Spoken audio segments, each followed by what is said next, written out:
सोलापूर शहराच्या मध्यभागी संभाजी तलावाच्या शेजारी वसलेले स्मृती भवनला आमदार सुभाष बापू देशमुख यांनी भेट दिली।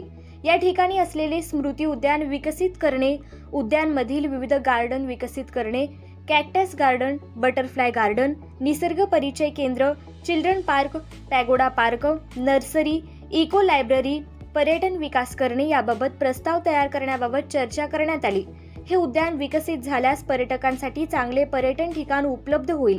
यासह सोलापूर शहरातील रेल्वे विभागाच्या जागेमध्ये वृक्ष लागवड व संवर्धन व पर्यटन विकास करण्याबाबत देखील चर्चा करण्यात आली।